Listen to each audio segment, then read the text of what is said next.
Hello everybody, welcome back once more to Anime Yay or Nay. I am TheOutbackAl. I'm Yin&Jung. I'm Chibi Noob. I'm Envy Jitters. I'm CheerandCosplay. And I'm Kozi. And we are back with more crazy animation for this month. All sorts of weird stuff. Last week we had...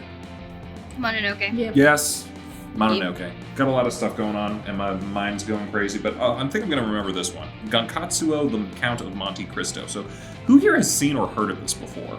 I've heard of it before, but I haven't seen it. Do you mean the anime specifically or the book it's based on? I was referring to the anime specifically, but if you've heard of the book as well, I guess we can talk about that. I've heard of the book. I've heard of the book. The book? not the anime. Not the anime. I want to make a comment, but I'll save it for plot things. Oh, this feels very pointed. Anyone else? Any thoughts on or experience with this, or just me at this point? I did the anime only. Ah, I see. Well, this is, again, a bit of an older anime, kind of like last week. This one's from 2004, though, so this is like its 20th anniversary this year, which is, kind of weird to think about because I watched this a while ago. I'm feeling old, which is a common feeling nowadays. But yeah, so this is based on The Count of Monte Cristo, the famous book from Alexandre Dumas from back in the day. I feel like most people have heard of this, though I think some people might have heard of The Three Musketeers a little more from him, but I don't know that there's an adaptation of that yet. You mean anime-wise? Or just adaptation in general? Anime-wise, I've seen plenty of, if anyone... Yeah, I was gonna say, there's plenty of Three Musketeers. Okay. I don't know. Barbie and the Three Musketeers might count. As It anime. does. Just as... I don't Loosely. think I've ever seen a Three Musketeer adaptation in my life. What's Really? that? Just as a short thing, what's the first adaptation you think of The Three Musketeers individually? Everybody. Barbie. Barbie? Okay. The one with Leonardo DiCaprio and the Iron Mask. I'm pretty sure that's The Man in the Iron Mask, but okay. But have The some. only this is gonna be embarrassing, but the only Three Musketeers adaptation I've ever seen is the Disney one with Mickey, Donald, and Goofy. That's That's a a really solid good one. one. I love that one comes to mind. That's for the one I was me, gonna say. But also the one from like the 70s as well. I'll also add that really terrible one with Logan Lerman. I did not see that one. Oh. The one that I think of most is the one from the 90s with Kiefer Sutherland, Charlie Sheen, and Chris O'Donnell. Okay. Oh, and Tim Curry as the Cardinal. I think I do remember yes. that one. It Nice. was pretty good. It's a really fucking solid adaptation. Yeah. I think also Was Steve Michelle Martin in Pfeiffer? Three Musketeers one, or was that a different thing? It sounds like something he would do, but I think you're thinking of the Three Amigos with Chevy Chase and Martin Short. That's what I'm thinking of. That's what I'm Yep. thinking of. Anyway, Very different. that digression to other Dumas adaptations aside, what did we think about this one? Gay. I mean, yeah, It pretty was good. Pretty good. yeah. I will say it's pretty obvious with where the plot is going, so there aren't really any surprises. Is that coming from someone who's familiar with the story of the Count of Monte Cristo, or just watching? No, like me, like I already know it's a revenge story, but at the point that we're seeing it from the first episode, like they're already dropping hints. I'm just like, even if I didn't know what was going on, I've watched and read enough stuff to know the trajectory that this story is taking. Yeah, they telegraph it pretty obviously. Yeah, that's Yeah. fair. So, anyone else who hasn't had any experience with either the anime or the story itself, what did you guys think is like just an initial impression? I mean, I will say as an anime, just as a pure anime, like ignoring the adaptation aspect, I think the animation holds up pretty well, except for some reason the clothes. Like the clothes for some reason has that weird, I can't even describe it. Like what the clothes they wear sometimes feels like it's not even from the same anime for some reason. Like I don't know why. I can't really Are you describe talking it. about his checkered shirt that looked like modern day pajamas? Yes, that. The static images they use for literally everyone's clothing. Yeah, because the backgrounds look really nice, and I think like it holds up pretty well for me, 20 years later. But just those instances with the clothes, like as far as the anime production itself is concerned, that was like the only thing that was jarring to me. I will say it's like still very like common practice that was used later on in animation, but it became less obvious. The same kind of animation is featured pretty heavily in Madoka. Mm-hmm. Yeah, especially for the witch layers, because they were using a lot of like. that was supposed to be a trip anyway. So I just kind of was like, okay, they're in the madhouse now. Yeah. Just moving on. I actually kind of described the some of those elements to Yin as art house chowder. If that makes sense to anyone. Yes! Very much so. Chowder! I really liked Yeah. those. Why would you say something stylistic- so brave but so obvious? I don't know. I like the stylistic elements for sure. I think some of the line work was just weird to me though. Like I think on certain characters it had these really nice, like not so like dense black lines. But then on some it just looked really like I don't know how to describe it, but there's one scene in particular where two characters look like they're from a totally different animation. I think that was Yeah. Peppino, or the guy who was Franz were and talking. Franz. And it just looked like one of them was pasted into the other, but the guy on the left looked so much better. Yeah. So I think it was sometimes like inconsistent, but when it looked good, it looked really good. I just wish there was a little bit more consistency with the animation. It might have been a budget thing though. I wonder if Yeah. maybe it was an element of like, because I'm just gonna say I've never seen an anime that looks like this. It's very interesting looking. I mean, there's others that like we've kind of mentioned that have some elements of it, but I feel like a lot of this felt very experimental, especially for like 2004. So that might be part of the reason why it feels a little bit out of place in some spots. And some of the characters' faces look just like Serial Experiment Lane. That might just be an love art it. style thing. Yeah. I don't know if anyone. I looked up a little bit. I know this was made by Gonzo, who also worked on a couple other shows like Full Metal Panic and a couple other shows like that. But it might be just a similar art style because of like maybe some artists had also worked on something else. Maybe there was overlap, yeah. I know that's like a bunch of former Gainax employees made the Gonzo, so there's also elements from that company as well. Mm. But very interesting to look at for sure. Oh yeah. So plot-wise, it's actually, I have read most of the Count of I ended up buying the Count of Monte Cristo years ago, and it was the unabridged version, which if you are in for an endurance test, give it a shot, but otherwise I'd say get the abridged version. This was, the story was like written for magazines back in like the 1800s when they paid by the word, and it shows. Yeah, like Tale of Two Cities. Yeah.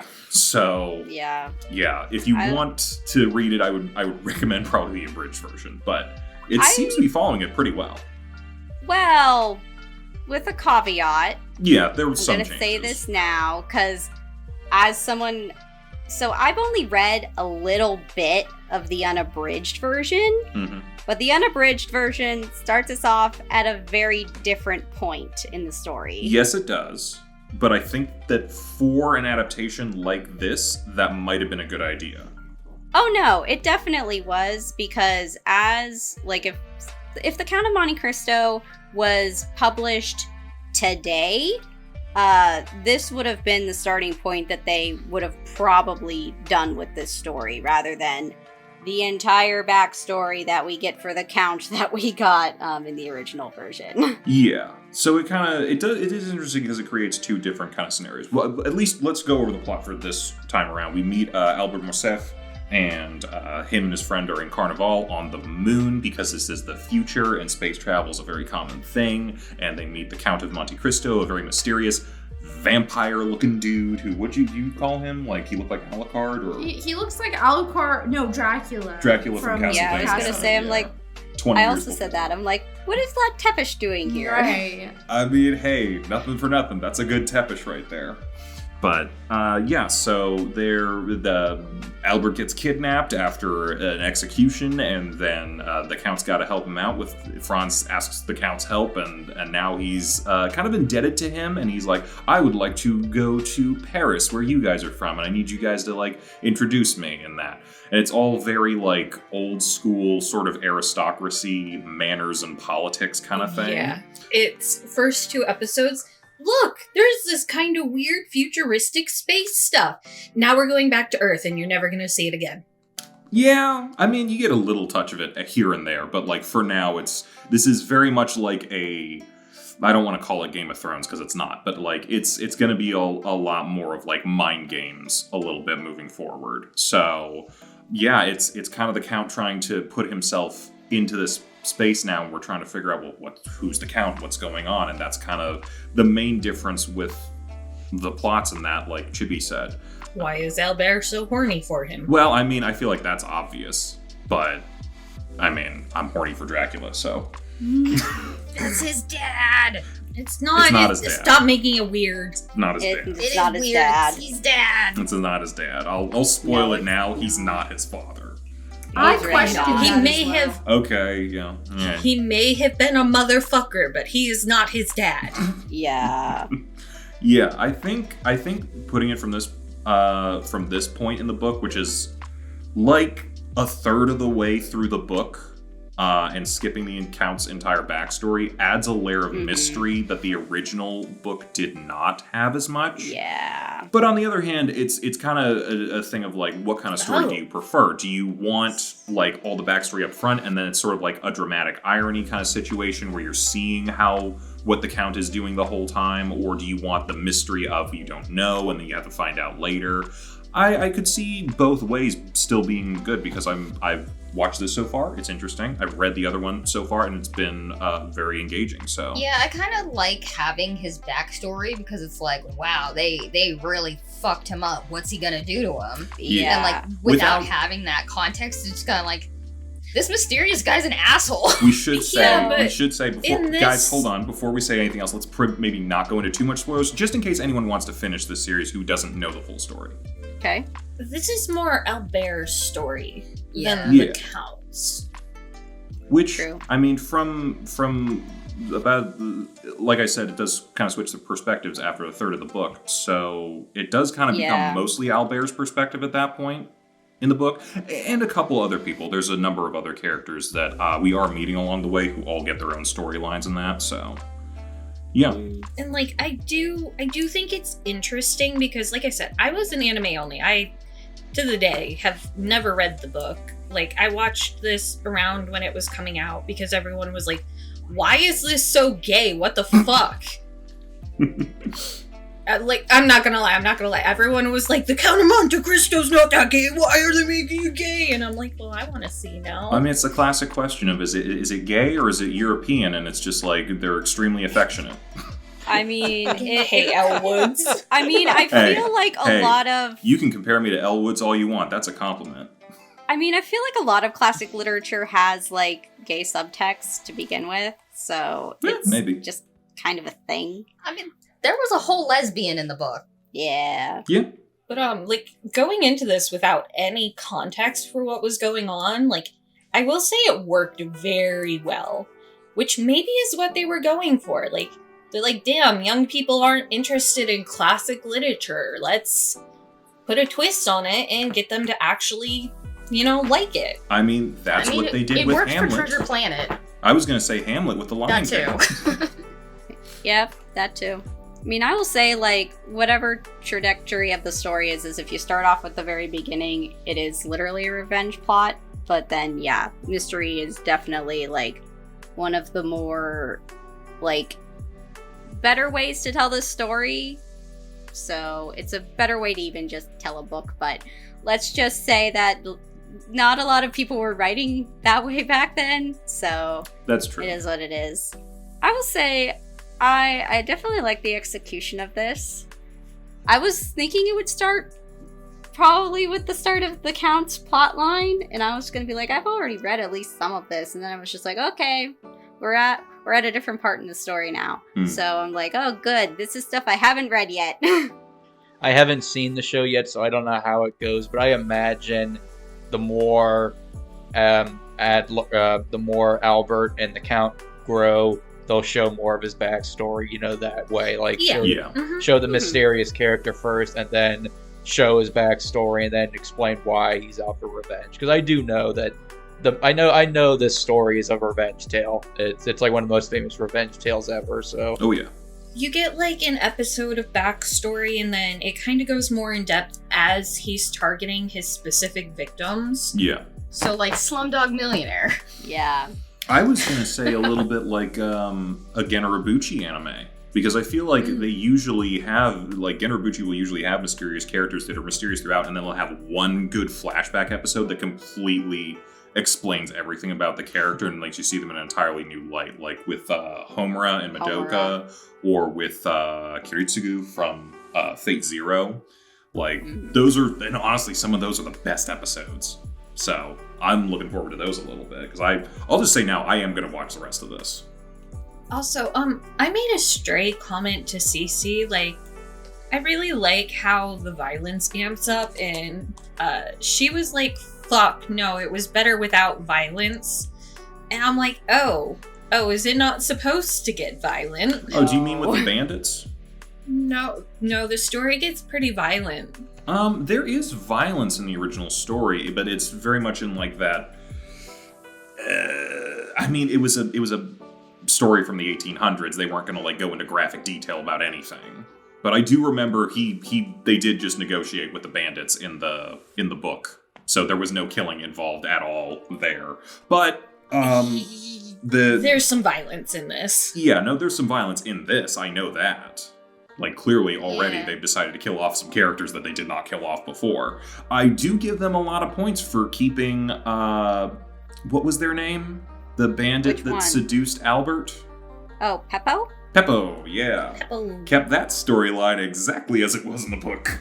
Well, not the maid thing, that's new. But yeah, that was a fun reveal. So they had a cross-dressing character back in the day. Oh yeah. Yeah. He was a very pretty young man and was able to seduce a lot of people into that exact scenario that Albert was in. So who so far, like, I'm trying to think of like what to go over here because I don't want to go into spoilers for anything too much, but like, what did you guys think of the characters so far? Albert's a little twink.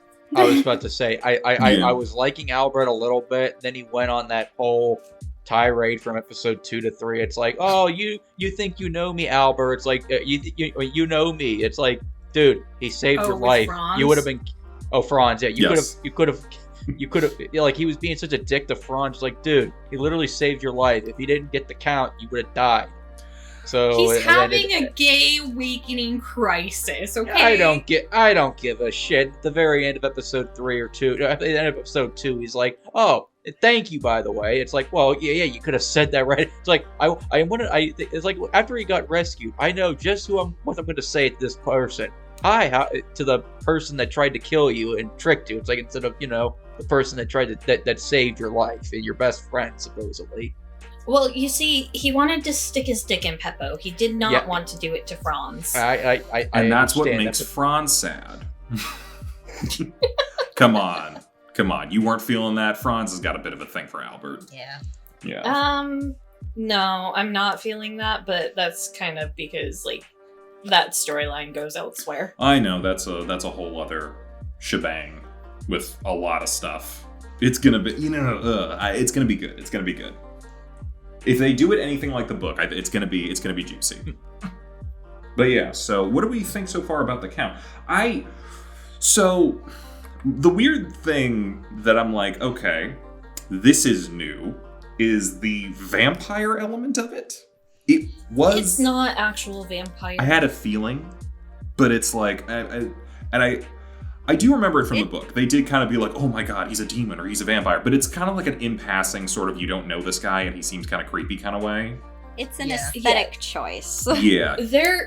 I will say there is something going on. It's not, oh my god, he was normal all along, but it's not vampirism. Yeah, it's just... okay. Yeah, I no. really thought it was. He's got some kind of supernatural thing going on. He pulled a knife out of his heart. Okay, so, alien parasite, something. I don't know. Don't spoil it for me, but like, I feel like, So, no. Just another fun side note. While we were watching it, and they were like, oh, some think he's an alien or a parasite or a vampire. Cece's like, oh yeah, they're on the moon. Oh my god. It kind of takes away the impact of, is he an alien? I had to be like, Cece, there are actual aliens in this. Yeah, one of the bandits was a lizard person. Yep. So it shouldn't be a shock. No, they're racist. Yeah, they're racist. I mean, this is alright, still racist based makes on more like sense. 1800s aristocratic society. So, quick question: dub or sub for everybody? I watched the dub this time. Yeah. Actually, done. How is You know everyone? what? The dub is surprisingly okay. It's not bad. I still immediately notice Johnny Young Bosch in anything he's in, though.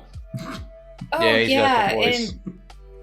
and so many of the characters are in Code Geass, and they kind of voice like the same kind of character. I'm like, oh, Yeah. Yeah. yeah, I'm having trouble divorcing it. No, it's okay. There are so many actors from a certain video game series that people are tired of probably me mentioning every week, so I'm not going to mention it. So Which yeah, one? I'll 'Cause I just say can't that. remember. Go. No, it's fine. What is it, Envy? No, I'm not going to say it. I'm not going to be that guy. Well, now I genuinely don't Pressure know what Envy. it is. Okay. Moving on. You wouldn't even be able to look it up because how many video games has Johnny Young Bosch been in? That's a good question. Also, how many video games has Envy played? Okay, it's Persona. There. There we go.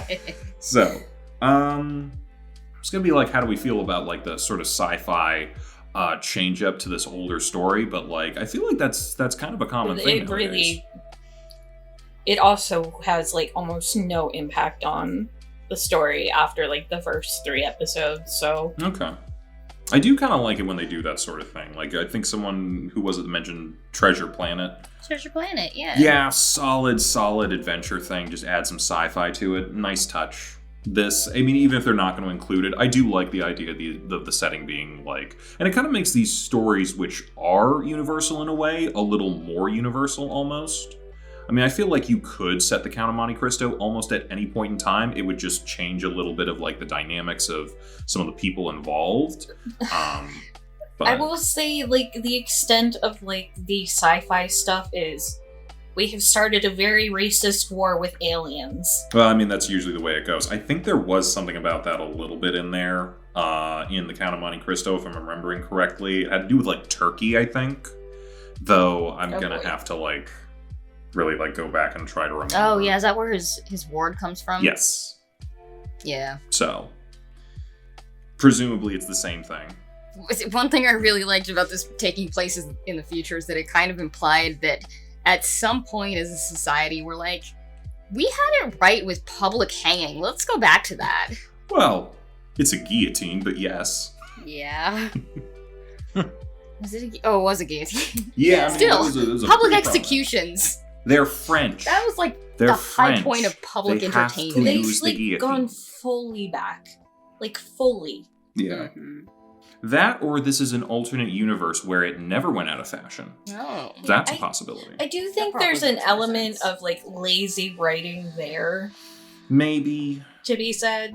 Like if they're advertising this as futuristic, but I mean, I think It's yes, all- but also it's kind of like one of those things with keeping like with the story. Al, do you remember if there was like an execution that had anything to do in that part of the book? Yeah, that's how they meet. I'm not Okay. I'm not even talking the executions. I'm talking like the whole vibe, how they dress, the setting, like I mean, I feel like to some degree. even I feel like the cars, am I insane? I feel like they portrayed the cars as like old-timey vehicles again too. I think it's supposed to be an aesthetic choice. Yeah, I'd agree with Mostly. that. Yeah, but it's lazy. It's I we are adapting this work and saying it's set in the future, but here's everything portrayed exactly as it would have been well, in the book. Let me ask you something, because it may come down to an element of execution. Do you think that it's lazy that Treasure Planet still kept like the 1700s pirate aesthetic despite being set in the future? If it doesn't make sense, but it still is cool. I mean, they were space pirates, There were space and they pirates, had but, like- a spaceship. Yeah, but does a spaceship make any sense that there is no sort of thing to keep the air inside the ship? But the Yeah, aesthetic. no, that works. doesn't make much sense. But the aesthetic works, the action works. So maybe it's an element of not employing enough of the sci-fi element to make it as justifiable. Yeah, no, I'm telling you, it has like no fucking bearing past episode 3, besides us telling, like, there's a war with aliens that we don't really get to see. So for all intents and purposes, this is taking place in Paris, looking like old-time Paris. Okay. Do you feel like it would have been better just to do that then? A little bit, yeah. That's a valid criticism then. I'm still interested to see where it's going with, at least I have to assume there's going to be some changes. I mean, just at the very least, this is a 26 episode series. They're going to have to condense 24, yeah. 24 even. Yeah, they're going to have to condense even more because the unabridged book I have is well over 1,000 pages. So it's like, Massive. yeah, even if we're cutting out the entire first third of the book, though, for the backstory, and we're just going to condense that down to the most important parts, it's still going to be like, wow, you're going to have to trim this. There's surprisingly, I feel like a lot of stuff that probably was not featured as heavily in the book, like, they really go to length to build up Albert's and the Count's relationship. I feel like they do that as well in the book, though. Gaily. Oh, extra subtext, you mean? Well, or Yeah. overt text. I don't know what you call it when it's not subtext. Just straight text? Dom text? Dom Wait, text. There. man. Well, hey, Just you the look at words on Tepish the in this. page. You looking at Tepish in this? He's definitely Dom text. I would show in the Discord Don't. like some of the promotional images from this anime, but Cecily's laying on my phone. Well, I'll probably look up something myself at some point, but in any case. As a side note, I texted my dad asking him, because I couldn't remember if it was the abridged or unabridged version, and he says, I typically prefer unabridged, but I can't find my copy to confirm. So Okay. I do think I did read the unabridged version. Did it feel like it was 1,000 pages long? Long? Oh yeah. Well, then you It's probably more like have the abridged. 1,200. I mean, I hate to bring us off on another tangent, but I'm just curious now. What's the longest book you guys have ever read, like page count wise? The dictionary. 5,000? Probably like 1,000 some Yeah. pages. I would say like 1,006 is the longest I've read. Hang on, because I've read the Game of Thrones books. Well, you gotta just count one book. No. not a whole series. I'm looking at the page count for those books. I thought you would say The Lord of the Rings or something like that. But They're the not thing is, too his page long. count is really all dependent upon the size of the font and Pretty the type small. spacing. So Yeah, like, that book you were reading, Chibs, the one that which you're like, one? it was AI for the movie. Oh, that Yeah, I think about 1,016 for me. Argyle. Like, that has an insane page count, but like, the margins and the text size are huge. That book was only like maybe 350-ish pages. That's not that long. It's not that long, but like, it's even shorter than it appears. So you're saying it's a waste of paper? Yes, It really is a is. waste of paper. Didn't you read Infinite Jest? Yeah, it's 1,079 pages. I just looked it up. Okay, you might have the record. Can we start counting fan fiction? Okay, that is probably like, I don't know, Yeah. 7,000 Okay. pages. Yeah, but those go I by lose word that count. one. Mine are one So- shots. In any case, so yeah, how are we all feeling at the end? Unless there's anything else anyone wants to cover on this, or are we all feeling like we got our thoughts out? I think I said my thing. Okay, just out the gate, I feel like I'm a yay here. I'm definitely going to. I think I might need to reread some parts of the Count of Monte Cristo to see where it compares a little bit in some spots, but I'm definitely going to continue watching this probably to the end.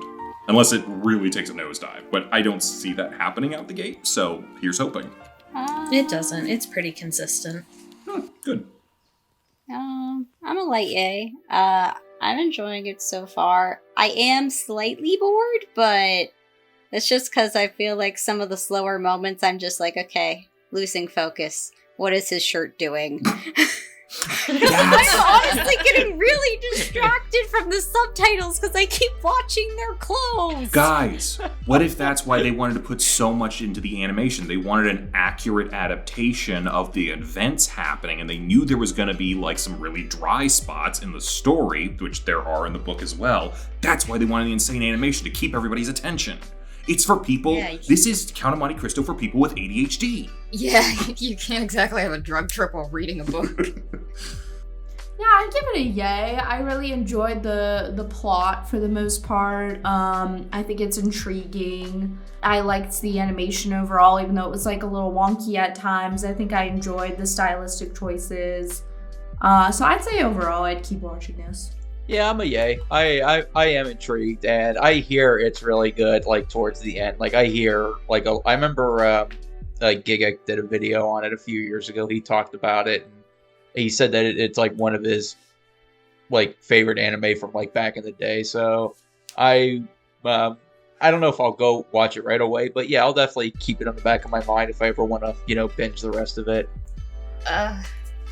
Okay, conversely, no spoilers because I don't know what the spoiler is, but I heard it really falls apart at the end. I don't know if that means like quality-wise or adaptation. The Count. Again, hey, let's try not to spoil nothing. That's not spoiling nothing. Yeah, okay. I don't know if they meant like the quality of the show or if they meant like the faithfulness of the adaptation, but apparently like it really falls apart at the end. And that worries me a little because I did really like the book. I have no real opinion on the animation. The first few episodes were pretty faithful though.